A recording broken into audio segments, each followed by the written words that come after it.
Hi everyone, welcome back to my channel. ನಾನು ಇವತ್ತೊಂದು border line ಕುಚ್ಚು ಡಿಸೈನ್ನ ತೋರಿಸ್ತಾ ಇದ್ದೀನಿ. ಸಿಂಪಲ್ಲಾಗಿ ನೋಡಿ, ಇಲ್ಲಿ ನಾನು ಕಮಲ್ ಕಡಾಯಿ ದಾರನ ತೊಗೊಂಡಿದ್ದೀನಿ. ನೀವು ಆರೆಡೆ ದಾರನಾದರೂ ತೊಗೋಬೋದು.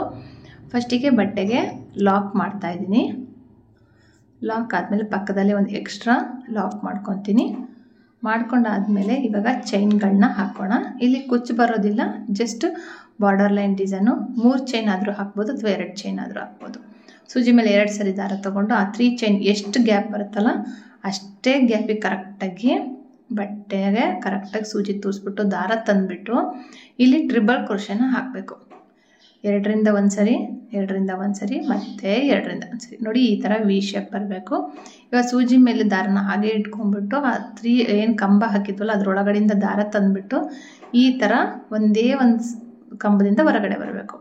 ನೋಡಿ, ಮತ್ತೆ ತೋರಿಸ್ತೀನಿ. ಇವಾಗ ಸೂಜಿ ಮೇಲೆ 2 ದಾರ ಇದೆಯಲ್ಲ, ಈ ಟ್ರಿಬಲ್ ಕ್ರೋಶೆ ಒಳಗಡೆ ಹೋಗಿ ದಾರ ತಂದುಬಿಟ್ಟು ದಾರ ತಂದಿರ್ತೀವಲ್ಲ ಅದ್ರ ಒಳಗಡೆಯಿಂದ ಮತ್ತೆ ದಾರ ತೊಗೊಂಡು ಬಂದು ಈ ಥರ ಇಟ್ಕೋಬೇಕು. ಮತ್ತೆ ಹೋಗಿ ದಾರ ತರಬೇಕು. ಸೂಜಿಯಿಂದ ದಾರ ಈ ಥರ ಎಳ್ಕೊಂಡು ಅದನ್ನು ಬಿಟ್ಟು ಈ ಥರ ನೋಡಿ, ಇವಾಗ 4 ಆಯಿತು. ಪ್ರತಿಯೊಂದು ಸರಿನೂ ಇದೇ ಥರ ಒಂದು 7ರಿಂದ 8 ಸರಿ ಈ ಥರನ ದಾರನ ಎಳ್ಕೊಂಬರ್ಬೇಕು. ಫಸ್ಟಿಗೆ ಹಾಕುವಾಗ ಸ್ವಲ್ಪ ಕಷ್ಟ ಅನಿಸುತ್ತೆ, 1-2 ಹಾಕಿದ ತಕ್ಷಣ ಈಸಿ ಆಗುತ್ತೆ. ನೋಡಿ, ಅಲ್ಲಿ ಏನು ದಾರ ತಂದಿರ್ತೀವಲ್ಲ ಅದ್ರ ಒಳಗಡೆಯಿಂದ ಮತ್ತೆ ದಾರನ ಎಳ್ಕೊಂಬರ್ಬೇಕು. ಇವಾಗ 3 6 ಆಯಿತು ಟೋಟಲಾಗಿ. ಮತ್ತು ಇನ್ನೂ 1-2 ಸರಿನಾದರೂ ಮಾಡ್ಬೋದು, 2 ಅಥವಾ 9 ಬಾರಿನಾದರೂ ಈ ಥರ ಮಾಡ್ಬೋದು. ಇವಾಗ 7 ಸರಿ ಆಯ್ತು. ಇಲ್ಲಿ ಇವಾಗ ಕೌಂಟ್ ಮಾಡ್ಬೋದು ನೀವು. ಇವಾಗ ಒಂದು ಸರಿ ಸೂಜಿಯಿಂದ ದಾರನ ಈ ಥರ ಎಳ್ಕೊಂಡು ಬಂದು ಲಾಕ್ ಮಾಡಬೇಕು. ಲಾಕ್ ಆದಮೇಲೆ ಸ್ವಲ್ಪ ದಾರನ ಮೇಲೆ ಎತ್ಕೊಂಡ್ಬಿಟ್ಟು ಒಂದು ಬೀಡನ್ನ ಆ್ಯಡ್ ಮಾಡ್ತೀನಿ. ಮೀಡಿಯಮ್ ಸೈಜ್ ಬೀಡನ್ನ ಆ್ಯಡ್ ಮಾಡಿಬಿಟ್ಟು ಈಗ ಇದನ್ನು ಲಾಕ್ ಮಾಡೋದು ಬೇಡ, ಹಾಗೆಯೇ ಡೈರೆಕ್ಟಾಗಿ ಮತ್ತೆ ಸೂಜಿ ಮೇಲೆ ದಾರ ತೊಗೋಬೇಕು. ಸೂಜಿ ಮೇಲೆ ದಾರ ತೊಗೋಬೇಕು. 2 ಸರಿ ತೊಗೊಂಡ್ಬಿಟ್ಟು 3 ಚೈನ್ ಎಷ್ಟು ಗ್ಯಾಪ್ ಇತ್ತಲ್ಲ ಅಷ್ಟೇ ಗ್ಯಾಪಿಗೆ ಮತ್ತೆ ಒಂದು ಕಂಬ ಟ್ರಿಬಲ್ ಕ್ರೋಶೆ ಹಾಕಬೇಕು. ನೀವು ಟ್ರಿಬಲ್ ಕ್ರೋಶೆ ಬೇಡ ಅಂದರೆ ನೀವು ಕಂಬಗಳನ್ನಾದರೂ ಹಾಕ್ಬೋದು. ಇದು ಸ್ವಲ್ಪ ಲೆಂತಿಯಾಗಿ ಇರಲಿ ಅಂತ ಹೇಳ್ಬಿಟ್ಟು ನಾನು ಟ್ರಿಬಲ್ ಕ್ರೋಶೆ ಹಾಕಿದ್ದೀನಿ. ಟ್ರಿಬಲ್ ಕ್ರೋಶೆನ ಹಾಕಿಬಿಟ್ಟು ನೋಡಿ, ಇವಾಗ ಬಟ್ಟೆನ ತಿರುಗಿಸ್ಕೋಬೇಕು. ಸ್ವಲ್ಪ ಬಟ್ಟೆನ ತಿರುಗಿಸ್ಕೊಂಡು ಚೈನ್ ಹಾಕ್ಕೊಂಡಾದರೂ ತಿರುಗಿಸ್ಕೊಳ್ಳಿ, ಅಥವಾ ಈ ಥರ ಜಸ್ಟ್ ತಿರುಗಿಸ್ಕೊಂಡಾದ್ಮೇಲಾದರೂ ಚೈನ್ಗಳನ್ನ ಹಾಕ್ಬೋದು. ಇವಾಗ ನಾನಿಲ್ಲಿ ಈ ಬೀಡ್ ಸುತ್ತ ಚೈನ್ ಹಾಕ್ತೀನಿ. 1 2 3 4 ಚೈನ್ ಹಾಕ್ಬಿಟ್ಟು ಇಲ್ಲಿ ನೋಡಿ, ಖಾಲಿ ಗ್ಯಾಪ್ ಜಾಗ ಇದೆಯಲ್ಲ, ಈ ಜಾಗದೊಳಗಡೆಗೆ ಈ 4 ಚೈನಿಗೆ ಸೂಜಿನ ತೋರಿಸ್ಬಿಟ್ಟು ದಾರ ತಂದುಬಿಟ್ಟು ಆ ಗ್ಯಾಪಿಗೆ ಕರೆಕ್ಟಾಗಿ ಲಾಕ್ ಮಾಡ್ತೀನಿ. ಲಾಕ್ ಆಯ್ತಲ್ಲ, ಇವಾಗ ಫ್ರಂಟ್ ಸೈಡಿಗೆ ತಿರುಗಿಸ್ಕೊತೀನಿ. ತಿರುಗಿಸ್ಕೊಂಡ್ಬಿಟ್ಟು ಆ ಬೀಡ್ಸ್ ಮೇಲೆ 4 ಚೈನು ಅಥವಾ 5 ಚೈನ್ ಆಗುತ್ತೆ. 4 ಚೈನ್ ಹಾಕಿದ್ದೀನಿ ನಾನು. ಈಗ 3 ಚೈನು, 3 ಆದರೂ ಹಾಕಿ 4 ಆದರೂ ಹಾಕಿ ಚೈನ್ ಹಾಕಿಬಿಟ್ಟು ಇಲ್ಲೇನು 4 ಚೈನ್ ಇತ್ತಲ್ಲ ಇದ್ರ ಒಳಗಡೆಗೆ ಈ 4 ಚೈನ್ ಹಾಕಿರೋದನ್ನು ಸಿಂಗಲ್ ಕ್ರೋಶೆಟಿಂದ ಲಾಕ್ ಮಾಡಬೇಕು. ಮತ್ತು ಚೈನ್ಗಳನ್ನ ಹಾಕ್ತೀನಿ. 1 2 3 4 ಚೈನ್ ಹಾಕ್ತೀನಿ. ಮತ್ತು ಬೀಡ್ ಮೇಲೆ ಏನು 4 ಚೈನ್ ಇತ್ತಲ್ಲ ಅದರೊಳಗಡೆ ಹೋಗಿ ದಾರ ತಂದುಬಿಟ್ಟು ಸಿಂಗಲ್ ಕ್ರೋಶೆಟಿಂದ ಲಾಕ್ ಮಾಡ್ತೀನಿ. ಇದೇ ಥರನೇ ಇಲ್ಲಿ 3ರಿಂದ 4 ಸರಿ ಈ ಥರ ಮಾಡಬೇಕು. 4 ಚೈನ್ ಹಾಕಿದೆ, ಮತ್ತು 4 ಚೈನ್ ಗ್ಯಾಪ್ನೊಳಗಡೆ ಹೋಗಿ ದಾರ ತಂದುಬಿಟ್ಟು ಲಾಕ್ ಮಾಡಿದೆ. ಈ ಬೀಡ್ ಮೇಲೆ 3 ಪೆಟಲ್ಸ್ ಬರುತ್ತೆ. ಬೀಡ್ ಮೇಲೆ 3 ಪೆಟಲ್ಸ್ ಬಂತಲ್ಲ, ಇವಾಗ ಇಲ್ಲಿ ಏನು ಕಂಬ ಇತ್ತಲ್ಲ ನೋಡಿ, ಈ ಕಂಬದಲ್ಲಿ ಒಂದು ನಾನು ಸಿಂಗಲ್ ಕ್ರೋಶೆಟ್ ಹಾಕ್ಬಿಟ್ಟು ಲಾಕ್ ಮಾಡ್ತೀನಿ.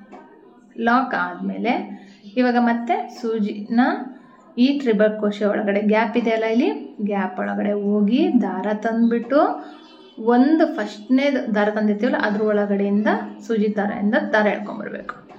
ಇದೇ ಥರನೇ ಹಾಗೆ ಫಸ್ಟಿಗೆ ನಾನು ಯಾವ ಥರ ದಾರನ ಸೂಜಿ ಮೇಲೆ ಇಟ್ಕೋಬೇಕು ಅಂತ ಹೇಳಿದಲ್ಲ, ಅದೇ ಥರನೇ ಇಲ್ಲೂ ಸಹ ಸೂಜಿ ಮೇಲೆ ದಾರನ ಈ ಥರ ಇಟ್ಕೋಬೇಕು. 3 ಸರಿ ಆಯಿತು. 4 ಸರಿ ಒಟ್ಟು ಟೋಟಲಾಗಿ ಇಲ್ಲಿ ನಮಗೆ 7ರಿಂದ 8 ಸರಿ, 7 ಇಲ್ಲಾಂದರೆ 8 ಟೈಮ್ಸ್ ಈ ಥರ ಮಾಡಿಕೊಂಡ್ರೆ ಚೆನ್ನಾಗಿರುತ್ತೆ. ನೋಡಿ, ಪ್ರತಿಯೊಂದು ಸರಿನೂ ಸೂಜಿನ ಅದರೊಳಗಡೆ ಹೋಗಿ ದಾರ ತಂದುಬಿಟ್ಟು ಆ ದಾರ ಸೂಜಿ ಮೇಲೆ ದಾರ ಇರುತ್ತಲ್ಲ ಅದರೊಳಗಡೆಯಿಂದ ಹೊರಗಡೆ ಬರಬೇಕು. ನೋಡಿ, ಈ ಥರ ದಾರನ ಎಳ್ಕೊಂಡು ಬಂದು ಹಾಗೆ ಸೂಜಿ ಮೇಲೆ ಇಟ್ಕೋಬೇಕು. ಇಲ್ಲಿನೂ ಸಹ 7 ಸರಿ ನಾನು ಅದೇ ಥರನೇ ಇಟ್ಕೊಂಡಿದ್ದೀನಿ. ಇಟ್ಕೊಂಡ್ಬಿಟ್ಟು ಇವಾಗ ಈ ಎಲ್ಲ ದಾರಗಳಿಂದನೂ ಒಂದು ಸರಿ 7ನೇದು ಬಾರಿ ನಾನು ಹಾಕ್ತಾಯಿದ್ದೀನಿ. 6 ಆಗಿತ್ತು, ಇದು 7 ಟೈಮು. 7 ಟೈಮ್ ನೋಡಿ ಹಾಕ್ತಾಯಿದ್ದೀನಿ. ಹಾಕ್ಬಿಟ್ಟು ದಾರ ಹೀಗೆ ಹಿಡ್ಕೊಂಡು ಈ ದಾರನ ಈ ಥರ ಎಳ್ಕೊಂಡು ಬಂದು ಎಲ್ಲ ಸೇರಿ ತೊಗೊಂಡ್ಬರ್ಬೇಕು. ತೊಗೊಂಡ್ಬಂದು ಒಂದು ಲಾಕ್ ಹಾಕಬೇಕು. ಲಾಕ್ ಹಾಕಿಬಿಟ್ಟು ಒಂದು ಬೀಡನ್ನ ಆ್ಯಡ್ ಮಾಡಬೇಕು. ನಾನಿಲ್ಲಿ ಏನಕ್ಕೆ ಸ್ಲೋ ಆಗಿ ತೋರಿಸ್ತಾ ಇದ್ದೀನಿ ಅಂದರೆ ಬಿಗಿನರ್ಸ್ಗೆ ತುಂಬ ಈಸಿ ಆಗುತ್ತೆ.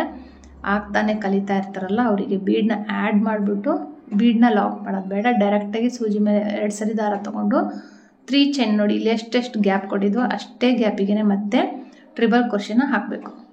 ಬಟ್ಟೆಗೆ ತೋರಿಸಿ ದಾರ ತಂದುಬಿಟ್ಟು ಟ್ರಿಬಲ್ ಕ್ರೋಶೆ ಹಾಕಬೇಕು. 2ರಿಂದ 1 ಸರಿ, 2ರಿಂದ 1 ಸರಿ, ಮತ್ತೆ 2ರಿಂದ 1 ಸರಿ ದಾರ ತಂದುಬಿಟ್ಟು ಬಟ್ಟೆನ ಸ್ವಲ್ಪ ಬ್ಯಾಕ್ ಸೈಡ್ ಅದನ್ನು ತಿರುಗಿಸ್ಕೊಂಡ್ಬಿಟ್ಟು ಇವಾಗ 4 ಚೈನ್ ಹಾಕ್ತೀನಿ. 1 2 3 4 4 ಚೈನ್ ಹಾಕ್ತೀನಿ. ಇಲ್ಲಿ ಗ್ಯಾಪ್ ಇದೆಲ್ಲ ನೋಡ್ತಾ ಇರ್ಬೋದು. ಈ ಗ್ಯಾಪ್ ಒಳಗಡೆ ಹೋಗಿ ದಾರ ತಂದುಬಿಟ್ಟು ಸಿಂಗಲ್ ಕ್ರೋಶೆಟಿಂದ ಆ 4 ಚೈನ್ನ ಲಾಕ್ ಮಾಡಬೇಕು. ಮತ್ತು ಫ್ರಂಟ್ ಸೈಡಿಗೆ ತಿರುಗಿಸ್ಕೊಂಡ್ಬಿಟ್ಟು ಈ 4 ಚೈನ್ಗೆ ನಾವು ಬೀಡ್ ಮೇಲೆ ಏನು 4 ಚೈನ್ ಇತ್ತಲ್ಲ ಆ 4 ಚೈನ್ಗೆ ನಾನು 4 ಚೈನ್ ಹಾಕ್ಬಿಟ್ಟು ಲಾಕ್ ಮಾಡ್ಕೊಂಡು ಹೋಗ್ತೀನಿ. ಸಿಂಗಲ್ ಕ್ರೋಶೆಟಿಂದ 4 ಚೈನ್ ಹಾಕಬೇಕು. 4 ಚೈನ್ ಒಳಗಡೆ ಹೋಗಿ ದಾರ ತಂದುಬಿಟ್ಟು ಸಿಂಗಲ್ ಕ್ರೋಶೆಟಿಂದ ಲಾಕ್ ಮಾಡಬೇಕು. ಮತ್ತು 1 2 3 4 ಚೈನು ಸಿಂಗಲ್ ಕ್ರೋಶೆಟಿಂದ ಈ 4 ಚೈನು ಲಾಕ್. ಮತ್ತು 4 ಚೈನು ಒಂದು ಬೀಡ್ ಮೇಲೆ 3 ನಮಗೆ ಈ ಥರ 4 ಚೈನಿಂದು ಪಿಕೌಟ್ಸ್ ಬರುತ್ತೆ. ಅದಾದ ನಂತರ ಡೈರೆಕ್ಟಾಗಿ ಇಲ್ಲಿ ಏನು ಟ್ರಿಬಲ್ ಕ್ರೋಶೆ ಹಾಕಿದ್ವಲ್ಲ ಆ ಟ್ರಿಬಲ್ ಕ್ರೋಶೆ ಒಳಗಡೆಗೆ ಇದನ್ನು ನಾನು ಸಿಂಗಲ್ ಕ್ರೋಶೆಟಿಂದ ಒಂದು ಲಾಕ್ ಮಾಡ್ಕೊತೀನಿ. ಲಾಕ್ ಮಾಡ್ಕೊಂಬಿಟ್ಟು ನಾನು ಫಸ್ಟ್ನೇದು ಏನು ಆರ್ಚಿನಲ್ಲಿ ಪಫಿ ಡಿಸೈನ್ ಅಲ್ಲಿ ತೋರಿಸಿದ್ನಲ್ಲ ನೋಡಿ, ಒಂದೇ ದಾರದಿಂದ ಹೊರಗಡೆ ಬರಬೇಕು. ಸೂಜಿ ಮೇಲೆ ಆಲ್ರೆಡಿ ಒಂದಿರುತ್ತೆ, ಅದನ್ನು ಬಿಟ್ಬಿಟ್ಟು ನೀವು ಒಂದು 6 ಸರಿ ಈ ಥರ ಮಾಡಬೇಕು. ನೋಡಿ 3 ಆಯಿತು. ಇನ್ನು 4 ಸರಿ ಇದೇ ಥರನೇ ಮಾಡಿಬಿಟ್ಟು ನಾನು ಮತ್ತೆ ಲಾಕ್ ಮಾಡ್ತೀನಿ. ಹೊಸಬ್ರು ಯಾರಾದರೂ ನೋಡ್ತಾ ಇದ್ದರೆ ಪ್ಲೀಸ್ ಚಾನಲ್ನ ಸಬ್ಸ್ಕ್ರೈಬ್ ಮಾಡ್ಕೊಳ್ಳಿ, ಕಮೆಂಟ್ ಮಾಡಿ. ನಾನು ಹಾಕಿರೋ ಡಿಸೈನ್ ನಿಮ್ಗೆ ಇಷ್ಟ ಆಗಿದರೆ ಇಷ್ಟ ಆಯಿತು ಅಂತ ಒಂದು ಲೈಕ್ ಕೊಡೋದು ಮಾತ್ರ ಮರಿಬೇಡಿ. ಹಾಗೆ ಕಮೆಂಟ್ ಮಾಡೋದು ಸಹ ಮರಿಬೇಡಿ. ಇದೇ ಥರನೇ ನಾನಿಲ್ಲಿ 7 ಟೈಮ್ಸ್ ಮಾಡ್ಕೊತೀನಿ. 8-9 ಟೈಮ್ಸ್ ಆದರೂ ಮಾಡ್ಕೋಬೋದು. ಏನು ಟೈಟ್ ಆಗೋದಿಲ್ಲ, ಚೆನ್ನಾಗಿ ಬರುತ್ತೆ. ಮತ್ತು ಲಾಕ್ ಆದಮೇಲೆ ಒಂದು ಬೀಡ್ ಹಾಕಿಬಿಟ್ಟು ಮತ್ತೆ ಸೂಜಿ ಮೇಲೆ 2 ಸರಿ ದಾರ ತೊಗೊಂಡು ಮತ್ತು ಇಲ್ಲಿ 3 ಚೈನ್ ಎಷ್ಟು ಗ್ಯಾಪ್ ಇತ್ತೋ ಅಷ್ಟಕ್ಕೆ ಟ್ರಿಬಲ್ ಕ್ರೋಶೆನ ಹಾಕಬೇಕು. 2ರಿಂದ 1 ಸರಿ, 2ರಿಂದ 1 ಸರಿ, ಮತ್ತು 2ರಿಂದ 1 ಸರಿ ಬ್ಯಾಕ್ ಸೈಡ್ ತಿರುಗಿಸ್ಕೋಬೇಕು. ಅಥವಾ ಈ ಥರ 4 ಚೈನ್ ಹಾಕ್ಕೊಂಡ್ಬಿಟ್ಟಾದರೂ ತಿರುಗಿಸ್ಕೋಬೋದು. ತಿರುಗಿಸ್ಕೊಂಡ್ಬಿಟ್ಟು ನೋಡಿ ಇಲ್ಲಿ ಗ್ಯಾಪ್ ಇದೆಯಲ್ಲ, ಈ ಗ್ಯಾಪ್ ಒಳಗಡೆಗೆ ಈ 4 ಚೈನ್ನ ಲಾಕ್ ಆದಮೇಲೆ ಫ್ರಂಟ್ ಸೈಡಿಗೆ ತಿರುಗಿಸ್ಕೋಬೇಕು. ತಿರುಗಿಸ್ಕೊಂಡು ಇವಾಗ 4 ಚೈನ್ ಹಾಕಬೇಕು. 4 ಚೈನ್ ಹಾಕಿಬಿಟ್ಟು ಆ 4 ಚೈನ್ ಒಳಗಡೆಗೆ ಸಿಂಗಲ್ ಕ್ರೋಶೆಟಿಂದ ಲಾಕ್ 1 2 3 4 ಚೈನ್ ಹಾಕ್ತೀನಿ. ಮತ್ತು ಇಲ್ಲಿ ನಿಮಗೆ 4 ಚೈನ್ ಬೇಡ ಅಂದರೆ 3 ಚೈನ್ ಆದರೂ ಹಾಕ್ಬೋದು. ಫಸ್ಟಿಗೆ ನಾನು 3 ಚೈನ್ ಹಾಕಿದ್ದೆ ಅನಿಸುತ್ತೆ, ಅದಕ್ಕೆ 4 ಚೈನ್ ಹಾಕ್ಬಿಟ್ಟು ಲಾಕ್ ಮಾಡ್ತಾ ಇದ್ದೀನಿ. ಇದೇ ಥರನೇ ಕಂಪ್ಲೀಟ್ ಮಾಡ್ಕೊಂಡು ಹೋಗ್ಬೋದು. ಡಿಸೈನ್ ಬಂದು ತುಂಬ ಚೆನ್ನಾಗಿ ಕಾಣುತ್ತೆ. ನೀವು 6 ದಾರದಲ್ಲೂ ಹಾಕ್ಬೋದು. ಈ ಥರ ಕಮಲ್ ಕಡಾಯಿ ದಾರದಲ್ಲಾದರೂ ಹಾಕ್ಬೋದು. ಕಮಲ್ ಕಡಾಯಿ ದಾರದಲ್ಲಿ ಶೈನಿ ಇರುತ್ತೆ, ಕಲರು ಹೋಗೋ ಚಾನ್ಸಸ್ ಇರೋದಿಲ್ಲ. ಆಮೇಲೆ ಥ್ರೆಡ್ ಬಂದು ತುಂಬ ಟೈಟಾಗಿ ತುಂಬ ಸ್ಟ್ರಾಂಗ್ ಆಗಿರುತ್ತೆ. ಸಿಲ್ಕ್ ಥ್ರೆಡ್ನು ಪರವಾಗಿಲ್ಲ, ಸ್ವಲ್ಪ ಏನಾದರೂ ಸಿಕ್ಕಾಕೊಂಡ್ಬಿಟ್ರೆ ಅರ್ಧೋಗೋ ಚಾನ್ಸಸ್ ಇರುತ್ತೆ. ಹಂಗಾಗಿ ನೋಡಿಕೊಂಡು ನೀಟಾಗಿ ಹಾಕಬೇಕಾಗತ್ತೆ. ನೋಡಿ ಇಲ್ಲಿ ಲಾಕ್ ಹಾಕಿದ್ದೀನಲ್ಲ, ಅದೇ ಥರನೇ ನಾನು ಲಾಸ್ಟಿಗೂ ಸಹ 3 ಚೈನ್ ಹಾಕಿ ಲಾಕ್ ಮಾಡಿಬಿಟ್ಟು ತೋರಿಸ್ತೀನಿ. ಡಿಸೈನ್ ಬಂದು ಪುಟಾಣಿ ಆರ್ಚು ತುಂಬ ಚೆನ್ನಾಗಿ ಕಾಣ್ತಾ ಇತ್ತು, ನೋಡ್ತಾ ಇರ್ಬೋದು ನೀವೇ. ಇದನ್ನೇ ಸ್ವಲ್ಪ ಹಾಕ್ಬಿಟ್ಟು ನಾನು ತೋರಿಸ್ತೀನಿ. ನೋಡಿ ಲಾಸ್ಟಿಗೆ ನಾನು 3 ಚೈನ್ ಹಾಕ್ತೀನಿ. 3 ಚೈನ್ ಹಾಕ್ಬಿಟ್ಟು ಇಲ್ಲಿ ಯಾವ ಥರ ಲಾಕ್ ಮಾಡಿದ್ವಲ್ಲ ಅದೇ ಥರನೇ ನಾನು ಇಲ್ಲಿಗೆ ಲಾಕ್ ಮಾಡ್ತೀನಿ. ಲಾಕ್ ಮಾಡಿಬಿಟ್ಟು 1-2 ಚೈನ್ ಎಕ್ಸ್ಟ್ರಾ ಹಾಕಿಬಿಟ್ಟು ದಾರನ ಕಟ್ ಮಾಡ್ತೀನಿ. ದಾರನ ನಮ್ಮ ಕಡೆ ಎಳ್ಕೊಂಡ್ಬಿಡಬೇಕು. ನೋಡಿ ಡಿಸೈನ್ ಬಂದು ಈ ಥರ ಇದೆ. ಪ್ರತಿಯೊಂದು ಬೀಡ್ ಮೇಲೆ 3 ಪಿಕಾಟ್ಸ್ ಬರುತ್ತೆ. ಇಲ್ಲಿ ಕುಚ್ಚು ಕಟ್ಟೋದಕ್ಕೆ ಬರೋದಿಲ್ಲ, ಕುಚ್ಚು ಕಟ್ಟಿದ್ರೆ ಅಷ್ಟೊಂದು ಚೆನ್ನಾಗಿ ಕಾಣಲ್ಲ. ಹಂಗಾಗಿ ನಾನಿಲ್ಲಿ ಜಸ್ಟ್ ಬಾರ್ಡರ್ ಲೈನ್ ಡಿಸೈನ್ನ ತೋರಿಸ್ತಾ ಇದ್ದೀನಿ. ಈ ವಿಡಿಯೋ ನಿಮ್ಗೆ ಇಷ್ಟ ಆಗಿದ್ರೆ, ಈ ಡಿಸೈನ್ ಇಷ್ಟ ಆಗಿದ್ರೆ ಲೈಕ್ ಮಾಡಿ, ಶೇರ್ ಮಾಡಿ, ಕಮೆಂಟ್ ಮಾಡಿ. ಹೊಸಬ್ರಾಗಿದ್ದರೆ ಸಪೋರ್ಟ್ ಮಾಡಿ, ಹಳಬ್ರು ಸಪೋರ್ಟ್ ಮಾಡಿ. ಹಾಗೆ ಚಾನಲ್ನ ಸಬ್ಸ್ಕ್ರೈಬ್ ಮಾಡೋದು ಮಾತ್ರ ಮರಿಬೇಡಿ. Thank you for watching. Thank you.